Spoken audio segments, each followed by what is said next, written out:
Hello and welcome to the lecture. इस lecture में जिस टॉपिक की हम शुरुआत करने जा रहे हैं वो है हमारा ancient history SSC PYQ part 2।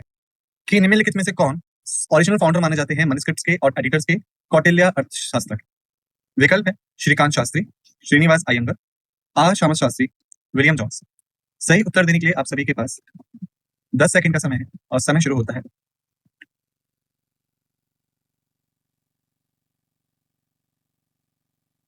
समय समाप्त। सही उत्तर है यहाँ पे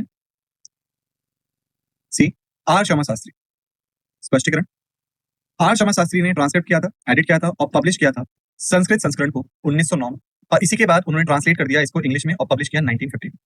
देखिए, अगर हम बात करें अर्थशास्त्र की, यदि हम बात करें अर्थशास्त्र की, तो ये जो बुक है ये हमें मिलिट्री, इकोनॉमी, सोसाइटी, किंगशिप और पॉलिटी, इन सब के बारे में एक डिटेल चीजें बताती है। इस बुक को जिन्होंने लिखा था उनका नाम है कौटिल्य, और कौटिल्य को ही हम चाणक्य नाम से भी पुकारते हैं। तो इनकी इस किताब को इंग्लिश में ट्रांसलेट किया था आर श्यामा शास्त्री ने सबसे पहले साल 1915 में।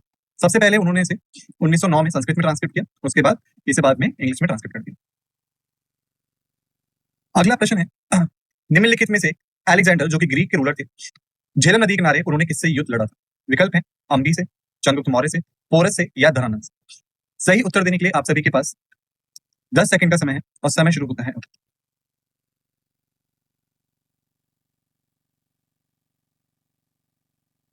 समय समाप्त। सही उत्तर है यहाँ पे सी, पोरस।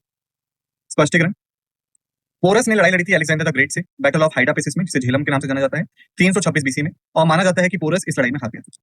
तो देखिए, यदि हम बात करें अलेक्जेंडर के आक्रमण की, तो इससे पहले हमें शुरू करना पड़ेगा एकेमेडियन एम्पायर से। एकेमेडियन एम्पायर जो बाद में आपका बन गया पर्शियन एम्पायर, और बाद में ही हम इसे जानते हैं ईरान के नाम से। तो जिस समय ये एकेमेडियन हुआ करता था उस समय यहाँ के राजा थे डोरियस प्रथम। तो डोरियस प्रथम ने सबसे पहली बार भारत में आक्रमण करके सिंध, जो कि आज के समय पाकिस्तान और अफगानिस्तान का हिस्सा है, उसको कब्जाया।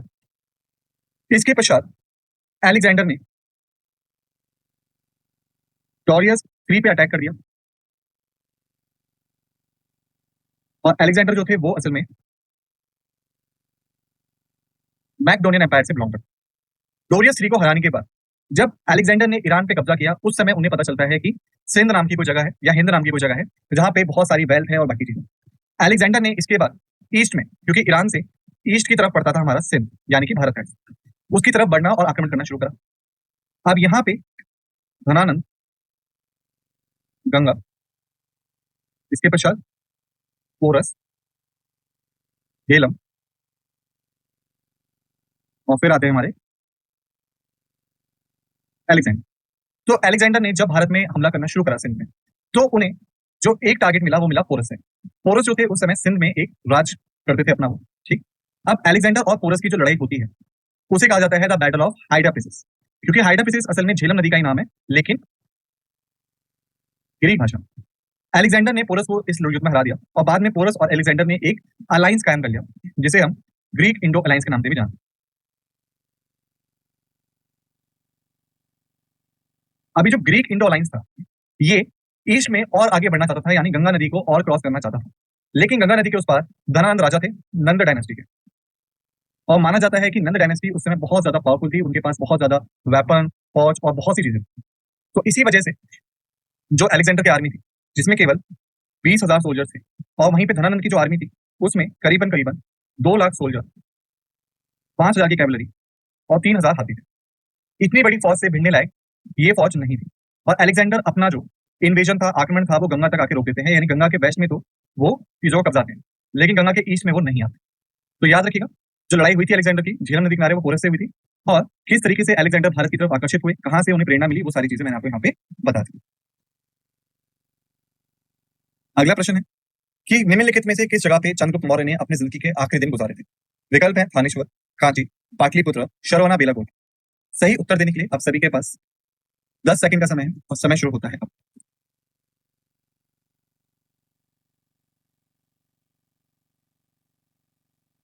समय सवाल। सही उत्तर है यहाँ पे डी, शरवना बेलागोला। स्पष्टीकरण: चंद्रगुप्त मौर्य ने अपने आखिरी समय एक सन्यासी के तौर पे शरवण बेलागोला पे निकाले थे कुछ सालों के लिए, जिससे पहले कि वो उनको मृत्यु प्राप्त हुई। और उन्होंने जो जैन प्रथा है साले खाना की वो करी थी। ठीक है, अब आगे बढ़ते हैं। अगला प्रश्न है, निम्नलिखित में से कौन ऑथर थे इंडिका के? विकल्प है फाइन, ह्यूआइन त्सांग, मगस्थनीज या सेल्यूकस। सही उत्तर देने के लिए आप सभी के पास 10 सेकंड का समय है और समय शुरू होता है।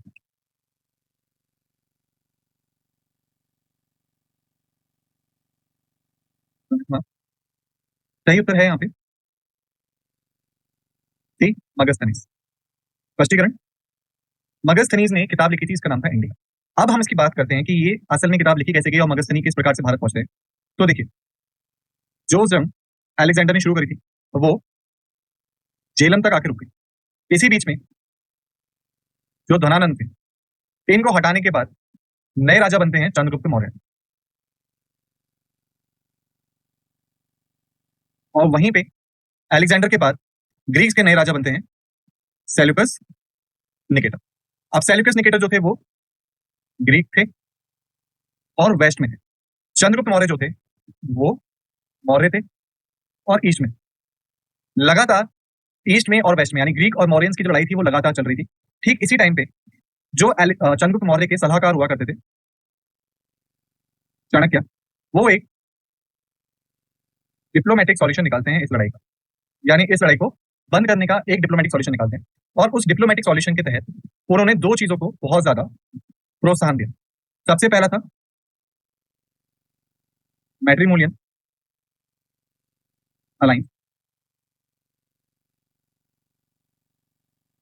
और दूसरा क्या था, डिफाइनिंग फिक्स बाउंड्री। तो पहले वाले के अकॉर्डिंग हम जाए मैट्रिमोनियल लाइंस के अकॉर्डिंग, तो जो हेलेना थी जो कि असल में एक ग्रीक प्रिंसेस थी या ग्रीक राजकुमारी थी, उनकी शादी करा दी जाती है चंद्रगुप्त मौर्य से, ताकि जो ग्रीक और मौर्यंस थे उनके बीच में एक मैट्रिमोनियल अलायंस कायम हो जाए। डिफाइनिंग फेस बाउंड्री के तहत जो हिंदू कुश माउंटेन है उसका ईस्ट का जो हिस्सा था वो मौर्यंस को दे दिया गया और वहीं पे इसका जो वेस्ट का हिस्सा था वो ग्रीक्स को दे दिया गया। ठीक है, तो ये दो चीजें यहाँ पे होती। इसके बाद सेल्यूकस निकेटर ने मगस्थनीज को, जो कि असल में एक ग्रीक एम्बेसडर थे या राजदूत थे, उन्हें भेजा चंद्रगुप्त मौर्य के कोर्ट में। और यहीं रहते हुए उन्होंने एक बुक लिखी, इसका नाम था इंडिका, जिसमें उन्होंने डिटेल में बताया कि उस समय भारत की सोसाइटी कैसी थी, एडमिनिस्ट्रेशन कैसा था, मिलिट्री पावर कैसी थी, इकोनॉमी कैसी थी। और इसी वजह से इनको कहा जाता है दी फादर ऑफ इंडोलॉजी, यानी भारत के बारे में जो पढ़ाई है उसकी शुरुआत करने वाले कौन थे, मगस्थनी। हालांकि जो मगस्थनी की बुक थी इंडिका वो आज तक ओरिजिनली हमें कभी नहीं मिली, उसके जो बच्चे कुछ पार्ट्स थे वही हमें मिले और उसी के बेसिस पे हम ये ज्ञात करने की कोशिश करते हैं कि मगस्थनी ने भारत के बारे में क्या लिखा। अगला प्रश्न है, निम्नलिखित में किसने इलाहाबाद कलर इंस्क्रिप्शन को लिखा था? विकल्प है महासेन, वीरसेन, विष्णुसेन या हरिसेन। सही उत्तर देने के लिए आप सभी के पास 10 सेकंड का समय है। समय शुरू होता है अब।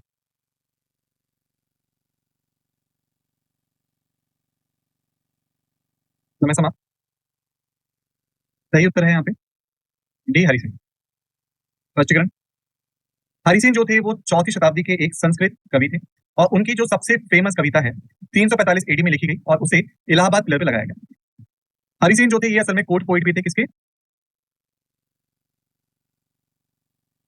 समुद्रगुप्त। अगला प्रश्न है, कब और किसके द्वारा अशोकन इंस्क्रिप्शंस को सबसे पहली बार पढ़ा गया? विकल्प है 1787 में जॉन टॉवर द्वारा, 1825 में चार्ल्स मैटकेल्फ द्वारा, 1837 में जेम्स प्रिंसेप द्वारा या 1810 में हैरी स्मिथ द्वारा। सही उत्तर देने के लिए आप सभी के पास 10 सेकंड का समय है। समय शुरू होता है अब।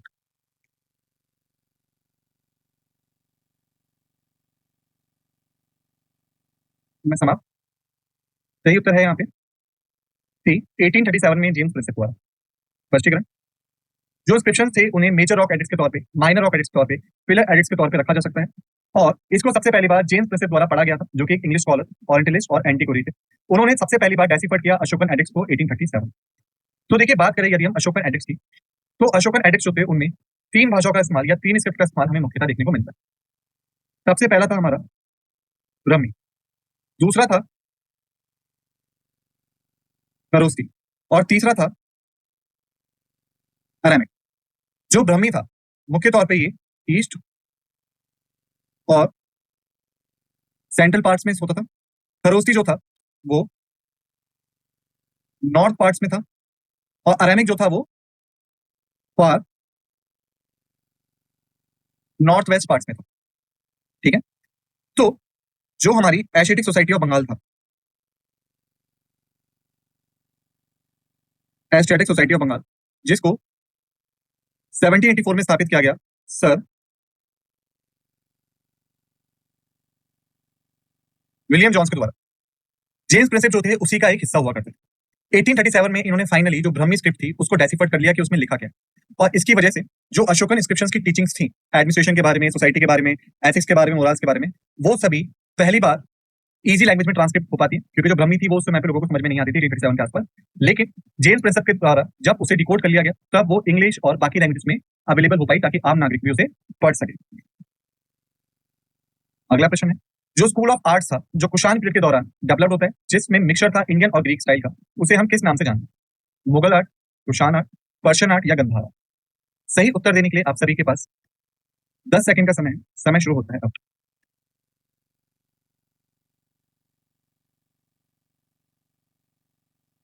समय समाप्त। सही उत्तर है यहाँ पे डी, गंधार आर्ट।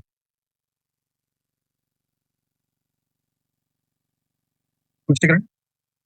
गंधार जो था वो अपने गंधार आर्ट बुद्धिस्ट आर्ट्स के लिए जाना था, जो कि मर्जर था ग्रीक, सीरियन, पर्शियन और इंडियन आर्टिस्टिक इन्फ्लुएंस का। पार्थियन पीरियड के दौरान इसकी शुरुआत हुई, और गंधार स्टाइल जो था वो पीक पे पहुंचता है कुषाण काल के दौरान, यानी पहले से 5वीं सदी के बीच में। इसके बाद जब ह्यूंस का आक्रमण होता है 5वीं सदी में, तब ये जो आर्ट फॉर्म थी ये पूर्ण तरीके से डिस्ट्रॉय हो जाती है। अब यदि हम बात करें इसके बारे में, तो देखिए, जो पार्थियंस थे असल में माना जाता है कि ये मिडल ईस्ट से ओरिजिनेटेड थे, इसीलिए सीरियन और पर्शियन और खासकर ग्रीक यहाँ पे देखने को मिले। इन्होंने इंडिया में जब अपना रूल किया तो जो इंडियन कल्चर था ये उसमें भी काफी ज्यादा घुल मिल गया। और इसके बाद आते हैं आपके कुषाण। कुषाण जो थे ये असल में चाइनीज ओरिजिनेटेड थे। जब कुषाण का राजा आया, और मुख्यतः जो इनके सबसे ताकतवर राजाओं में से थे कनिष्क, वो रूल करते हैं, तब वो मथुरा स्कूल ऑफ आर्ट्स को काफी फेमस करते हैं। और जो दूसरा आर्ट फॉर्म था वो था गंधार स्कूल ऑफ आर्ट्स। इन दो को इन्होंने काफी ज्यादा फ्लरिश किया। मथुरा स्कूल ऑफ आर्ट्स की सबसे खास बात क्या थी? जो राजा का पुतला था या राजा का जो स्टैचू था, उसको अक्सर भगवान की मूर्ति के साथ रखा जाता था मंदिरों में, यानी जो राजा है वो भगवान के बराबर है, ये दिखाने का सबसे पहला प्रयास किसने शुरू करा? कुषाण ने करा। कुषाण के जाने के बाद जो ह्यून्स थे, जब इन्होंने हमला करा गुप्त एम्पायर के टाइम पे, तो उसके बाद ह्यून्स ने इस मथुरा स्कूल ऑफ आर्ट और गंधार स्कूल ऑफ आर्ट दोनों को ही पूर्ण तरीके से खत्म कर दिया। अगला प्रश्न है कि औजार और हथियार बनाने के लिए भारत के सबसे पहले जो नागरिक थे वो क्या इस्तेमाल करते थे? विकल्प है क्ले, वुड, स्टोन्स या ब्रॉन्ज। सही उत्तर देने के लिए आप सभी के पास 10 सेकंड का समय है। समय शुरू होता है अब।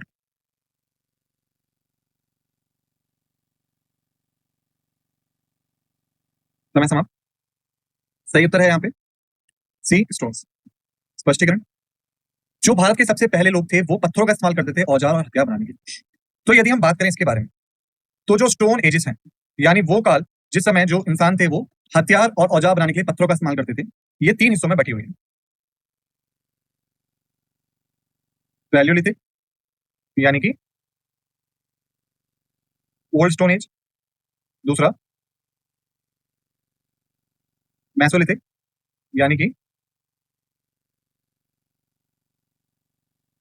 मिडल स्टोन एज, और तीसरा नियोलिथिक यानी कि नियो स्टोन एज। ठीक, भारत में तीनों ही स्टोन एज हमें देखने को मिलती है, और इसका जो सबसे ज्यादा हमें देखने को मिलता है एक जगह पे जहां पे तीनों ही स्टोन एज देखने को मिलती है, वो है होशंगाबाद, जो हमारा पड़ता है नर्मदा रिवर वैली में। कहाँ पे? मध्य प्रदेश में।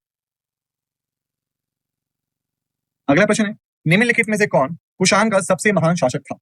विकल्प है वशिक, वासुदेव, भूविष्का या कनिष्क। सही उत्तर देने के लिए आप सभी के पास 10 सेकंड का समय है। समय शुरू होता है अब।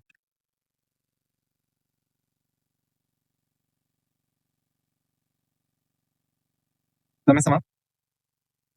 सही उत्तर है यहाँ पे डी, कनिष्क। कनिष्क जो थे सबसे ताकतवर राजा थे कुषाण साम्राज्य के, और उनके समय जो आज के समय का इंडिया है, पाकिस्तान है और ईरान है, और इसी के साथ सेंट्रल एशिया और चाइना के कई हिस्से उस समय भारत में कुषाण एम्पायर के हिस्से हुआ करते थे पहली और दूसरी सदी के दौरान। कनिष्क ने ही मथुरा स्कूल ऑफ आर्ट और गंधार स्कूल ऑफ आर्ट्स को फेमस किया था। वहीं पे जो एक ट्रेडिशन था राजा की मूर्ति को भगवान की मूर्ति के साथ रखने का मंदिर में, वो भी कनिष्क के द्वारा ही शुरू किया गया।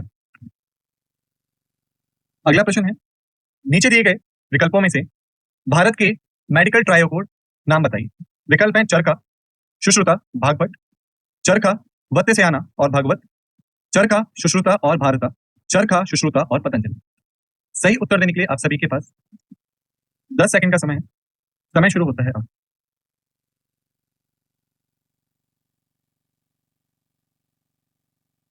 समय समाप्त। सही उत्तर है यहाँ पे ए, चरखा, सुश्रुता और भागवत।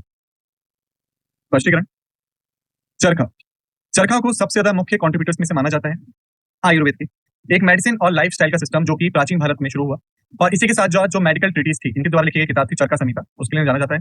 चरका संहिता संस्कृत टेक्स्ट था आयुर्वेद के ऊपर, जो कि भारत की पारंपरिक दवाइयों के बारे में बताता। सुश्रुता सुश्रुता प्राचीन भारत के एक डॉक्टर थे जो कि कंपोडियन ऑफ सुश्रुता लिखने के लिए जाना जाते हैं। जो महाभारत था एंशिएंट इंडियन एपिक, उसमें भी इनको दिखाया गया है कि ये विश्वामित्रा के बेटे थे जो कि सुश्रुता संहिता के समय रखे गए। अगला भागवत। भागवत सबसे इंफ्लुएंशियल क्लासिकल राइटर थे आयुर्वेद के ऊपर। उनके कुछ कामों को उनके साथ जोड़ के देखा जाता है, जैसे कि अष्टांगा संग्रह या फिर अष्टांगद्रिया संहिता के बारे में। और यदि हम बात करें इसके बारे में तो एक एडिशनल इंफॉर्मेशन है यहाँ पे, जैसे हम आयुष की बात करें, आप सभी ने आयुष का नाम सुना होगा, सरकार की अभी हाल ही में स्कीम है। तो आयुष का मतलब क्या होता है वो एक बार देख लेते हैं। ए का मतलब है आयुर्वेद, वाई का मतलब है योगा, यू का मतलब है यूनानी, एस का मतलब है सिद्धा, और एच का मतलब है होम्योपैथ। और आयुष मिशन किसके अंडर आता है? मिनिस्ट्री ऑफ आयुष के। अगला प्रश्न है, निम्नलिखित में से कौन मुख्य स्रोत है जानकारी लेने का जो अशोक का आक्रमण था कलिंग के खिलाफ? विकल्प है पिलर एडिक्ट 7, महावंसा, दिव्य वंदना या फिर रॉक एडिक्ट 30। सही उत्तर देने के लिए आप सभी के पास 10 सेकंड का समय है। समय शुरू होता है अब।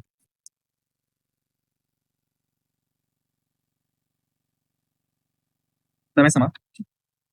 सही उत्तर है यहाँ पे डी, रॉक एडिक्ट 30। स्पष्टीकरण, जो मुख्यतः डिस्क्रिप्शन मिलता है कलिंग वॉर का वो 13वें रॉक एडिक्ट में दिया गया है अशोका के, और ये एडिक्ट हमें बताता है कि किस तरीके से तबाही मची थी कलिंग वॉर के दौरान और क्यों अशोक को उस पर दुख था।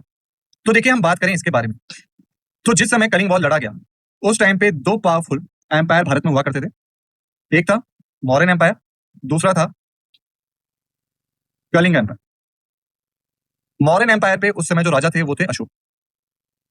अब जो मौर्यन एम्पायर था वो कलिंग एम्पायर को एक खतरे के तौर पे दिखता था, क्योंकि कलिंग जो था ये बहुत ज्यादा ताकतवर था सोसाइटी की तरफ से, मिलिट्री की तरफ से, इकोनॉमी की तरफ से। तो इस खतरे को खत्म करने के लिए अशोका ने एक युद्ध छेड़ दिया कलिंग के खिलाफ, जिसे हम मुख्यतः जानते हैं कलिंग वॉर के तौर पर। ये युद्ध बहुत ज्यादा भीषण होता है क्योंकि दोनों तरफ ताकत बराबर थी, लेकिन अंत में अशोक जो थे वो जीत जाते। परंतु जब अशोक देखते हैं कि इस युद्ध में तबाही कितनी मची, जैसे उदाहरण के लिए मैं आपको बताऊं, जो कई सारे टेक्स्ट हैं उस समय के वो बताते हैं लगभग 2.5 लाख लोग मारे गए थे इस युद्ध में, और कईयों को अपना घर बार छोटे भागना पड़ा। तो इस युद्ध के बाद अशोक ने जब ये सब देखा तो उन्हें काफी दुख हुआ, और इसी बीच उनकी मुलाकात होती है उपागुप्त से। अब उपागुप्त कौन थे? उपागुप्त एक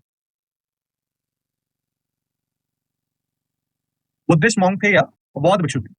ये अशोक से मिलते हैं और अशोक को इन्फ्लुएंस करते हैं, जिसके बाद अशोक जो है वो बुद्धिज्म को अपना लेते हैं। और इसी के साथ जो दूसरा काम अशोक ने किया वो था जो भैरी घोषा था, यानी कि जो युद्ध की रणनीति थी या वॉर पॉलिसी थी, इसको उन्होंने बदल के कर दिया धर्म घोषणा। जो कि पॉलिसी थी पीस और रिलीजन। अगला प्रश्न है, गंधार आर्ट निम्नलिखित में से किसके अंतर्गत फली फूली? विकल्प है कुषाण, सातवाहनास, गुप्तास या मौर्य। सही उत्तर देने के लिए 10 सेकंड का समय है। समय शुरू होता है अब।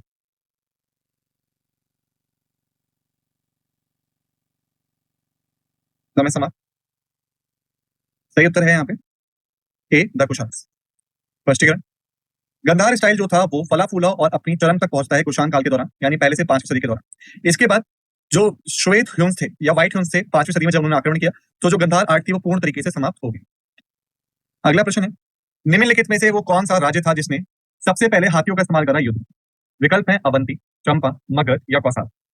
सही उत्तर देने हेतु 10 सेकंड का समय है। समय शुरू होता है अब।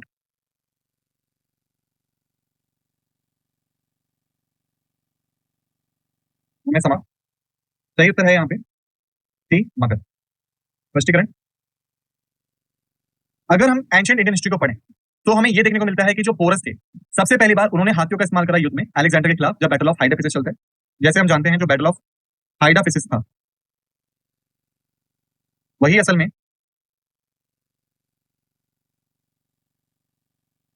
बैटल ऑफ झेलम, क्योंकि ग्रीक जो थे झेलम को हाइडाफिसिस कहते थे, तो उसे बैटल ऑफ हाइडाफिसिस के नाम से भी जाना जाता है इस युद्ध में। लेकिन जो देखा जाए कि हाथियों का जो पूर्ण तरीके से इस्तेमाल था वो चंद्रगुप्त मौर्य ने किया, और हाथियों का इस्तेमाल करके उन्होंने बहुत ज्यादा बड़े हिस्से पे अपना राज फैला दिया भारत में। क्योंकि जो एलिफेंट्स थे उस टाइम पे वो टैंक के तौर पे सर्व करते थे, यानी एलिफेंट्स का मतलब है टैंक। और चंद्रगुप्त मौर्य के बाद जो अशोक थे उन्होंने भी काफी बड़े पैमाने पे हाथियों को अपनी सेना में शामिल किया था। अगला प्रश्न है, जो वैदिक लिटरेचर है वो लिखी गई निम्नलिखित में से किस समय सारणी के दौरान? विकल्प है 3500 बीसी से 1000 बीसी, 2500 बीसी से 500 बीसी, 3000 बीसी से 1000 बीसी या 3500 बीसी से 2500 बीसी। सही उत्तर देने के लिए आप सभी के पास 10 सेकंड का समय है। समय शुरू होता है अब।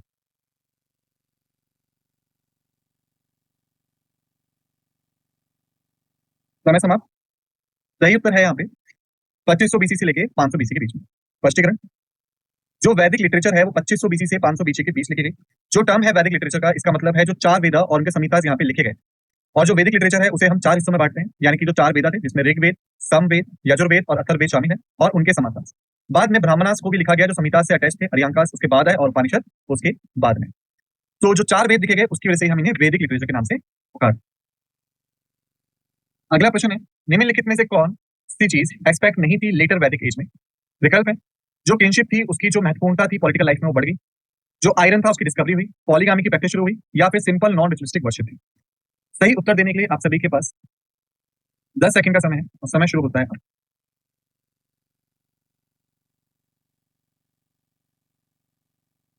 समय समाप्त। सही उत्तर है यहाँ पे बी डिस्कवरी ऑफ आयरन। स्पष्टीकरण, जो लेटर वैदिक पीरियड था 1000 बीसी से 600 बीसी के बीच में, वहां पे जो आयरन था वो पहले ही मिल चुका था। वहीं पर अगर हम मेसोपोटामिया की बात करें जो कि ईरानियन या इराकी सिविलाइजेशन थी, उसके अनुसार लगभग 5000 बीसी के समय ही आयरन मिल गया।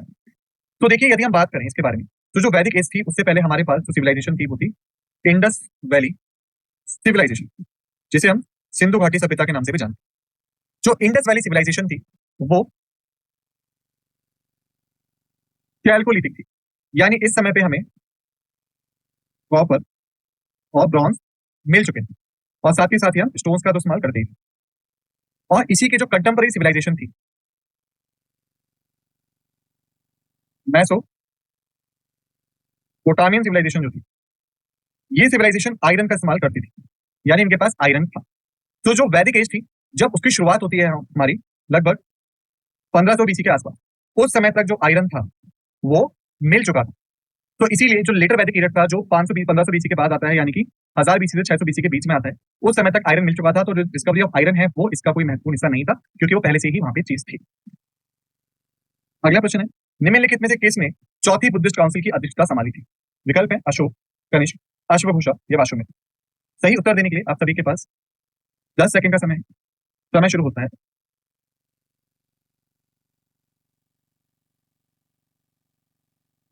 समय समाप्त। सही उत्तर है यहाँ पे डी वाशुमेध। स्पष्टीकरण, जो चौथी बुद्धिस्ट काउंसिल थी जो कुंदल वन कश्मीर में होती है 72 एडी में, जिस समय कुषाण के जो राजा थे कनिष्क उनका राज्य था, उस समय जो अध्यक्षता थी इस काउंसिल की वो वास्तुमित्रा को दी गई थी त्रिपिटका लिखने के लिए। अब त्रिपिटका जो है इसका मतलब होता है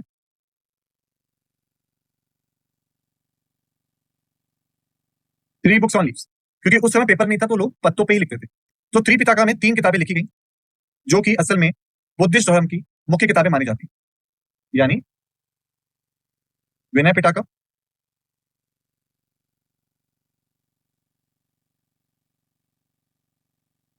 सूत पिटका और अभिधम। ये 3 किताबें लिखी जाती हैं। अगर हम बात करें 4 बुद्धिस्ट काउंसिल्स की, फर्स्ट, सेकंड, थर्ड और फोर्थ, तो जो रॉयल पैट्रोनेज था यानी जो शाही मदद थी राजा कौन कौन था वो अगर हम देखें, सबसे पहले जो फर्स्ट हुई उस समय जो राजा थे वो थे अजाता शत्रु। सेकंड के टाइम पे जो राजा थे वो थे काल अशोक। थर्ड के टाइम पे जो राजा थे वो थे अशोक। और फोर्थ के टाइम पे जो राजा थे वो थे गणेश। आगे बढ़ते हैं। अशोका ने बुद्धिस्ट धर्म का प्रचार शुरू किया। विकल्प है कलिंग युद्ध से पहले, कलिंग युद्ध के बाद, अपनी मौत से ठीक पहले, या जब वो राजकुमार हुआ करते थे तब। सही उत्तर देने के लिए आप सभी के पास 10 सेकंड का समय शुरू होता है अब।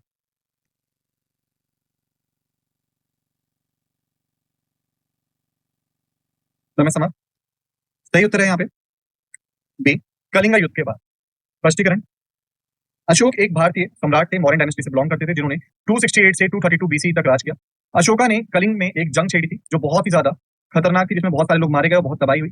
कलिंग उसको आज के टाइम पे उड़ीसा के नाम से जाने जाते हैं। इस युद्ध में अशोक जो थे वो कामयाब हो जाते हैं, यानी वो कलिंग को जीत लेते हैं। लेकिन जब वो देखते हैं कि कितने लोग मारे गए और कितनी तबाही मची तो उन्हें बड़ा दुख होता है, और इसी बीच में वो मिलते हैं उपागुप्त से, और उपागुप्त उन्हें बुद्धिस्ट धर्म में कन्वर्ट करा देते हैं। तो अशोक ने बुद्धिज्म को अपनाया था कलिंग वॉर के बाद, और उसके बाद जो बुद्धिज्म को फैलाने की पॉलिसी थी वो भी उन्होंने अपनाई। कई सारे मिशन भेजे कई सारे कंट्रीज में, जैसे इंडोनेशिया, लंका, सुमात्रा, इन जगहों पे, और वहां पे बुद्धिज्म का प्रचार प्रसार किया। अगला प्रश्न है, निम्नलिखित में से कौन सा ओरिजिनल नेम है महाभारत का? विकल्प है राजतरंगिणी, भारत कथा, कथा सरित सागर, या फिर जय समीता। सही उत्तर देने हेतु आप सभी के पास 10 सेकंड का समय है। समय शुरू होता है अब।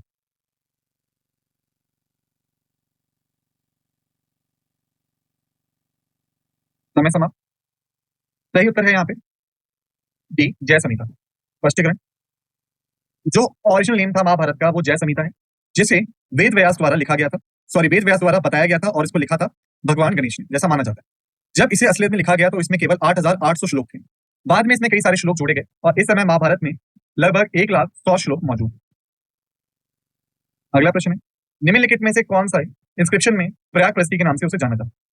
विकल्प है हाथी Gumpha inscription, येहोल inscription, Mehrauli inscription, या इलाहाबाद पिलर इंस्क्रिप्शन। सही उत्तर देने के लिए आप सभी के पास 10 सेकंड का समय है। समय शुरू होता है अब।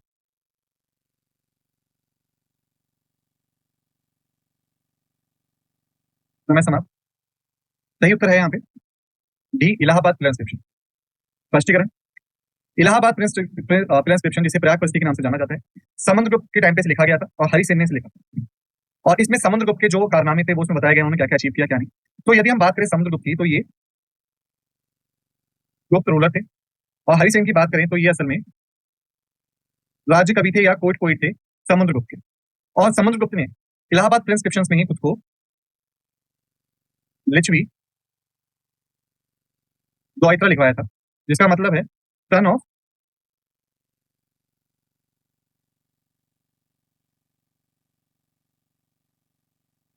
लिच्छवी डॉटर, क्योंकि इनकी जो मदर थी वो लिच्छवी प्रिंसेस थी। समुद्रगुप्त के पिता चंद्रगुप्त ने शादी करी थी लिच्छवी राजकुमारी से, और उन्हीं से उन्हें पुत्र हुए थे समुद्रगुप्त। तो अगर क्वेश्चन आया कि लिच्छवी द्वैत्रा का मतलब क्या है, तो लिच्छवी कन्या का पुत्र, और ये कहां पे लिखवाया गया? इलाहाबाद प्रिंस्क्रिप्शन में। इसको लिखा किसने था? हरिसेन ने। लिखवाया किसने था? समुद्रगुप्त ने।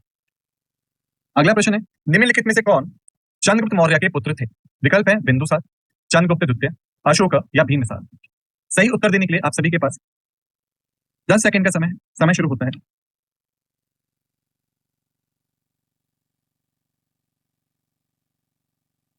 समय समाप्त। सही उत्तर है यहाँ पे ए, बिंदुसार। स्पष्टीकरण, बिंदुसार पुत्र थे चंद्रगुप्त के और अशोक के पिता, सुष्मिता के पिता और विटाशोक के पिता। अगला प्रश्न है, चंद्रगुप्त मौर्य निम्नलिखित में से किस धर्म को मानते थे? विकल्प है सिखिज्म को, जैनिज्म को, बुद्धिज्म को या जूइज्म को। सही उत्तर देने के लिए आप सभी के पास 10 सेकंड का समय है। समय शुरू होता है अब।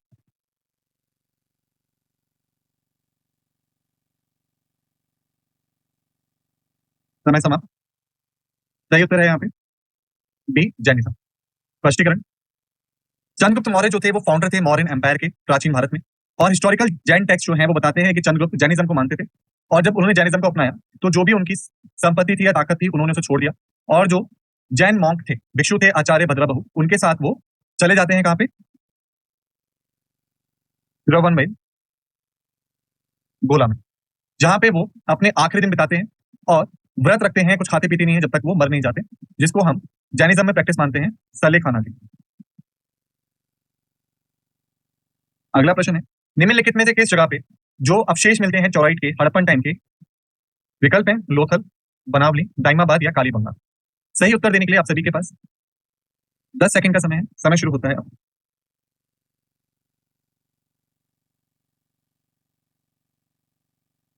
समय समाप्त। सही उत्तर है यहाँ पे थी दाइमाबाद। स्पष्टीकरण, दाइमाबाद एक रेगिस्तानी गांव है अहमदाबाद के पास में, जहां पे हमें हड़प्पन के समय का चरॉइट देखने को मिलता है। अगला प्रश्न है, निम्नलिखित में से किस टाउन को हम पोर्ट टाउन बोलते हैं इंडस वैली सिविलाइजेशन का? विकल्प है हड़प्पा, लोथल, रोपर या बनावली। सही उत्तर देने के लिए आप सभी के पास 10 सेकंड का समय है। समय शुरू होता है अब।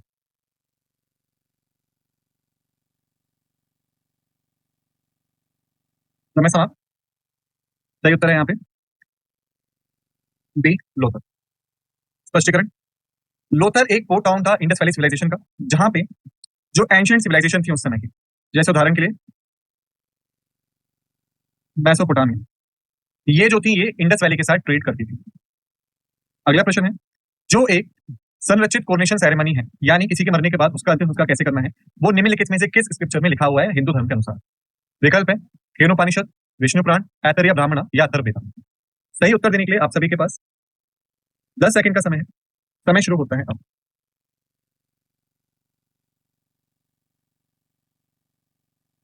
समय समाप्त। सही उत्तर है सी ऐतरेय ब्राह्मण। स्पष्टीकरण, ऐतरेय ब्राह्मण जो ऋग्वेद का हिस्सा है, वहां पे बताया गया है कोरोनेशन सेरेमनी को, यानी अंतिम संस्कार की प्रथा को। अगला प्रश्न है, मगस्थनी जो कि एक ग्रीक हिस्टोरियन थे, वो भारत आते हैं निम्नलिखित में से किस के राज्य के दौरान 4वीं शताब्दी में? विकल्प है बिंदुसार, अशोका, अलेक्जेंडर या चंद्रगुप्त मौर्य। सही उत्तर देने के लिए 10 सेकंड का समय है। समय शुरू होता है अब।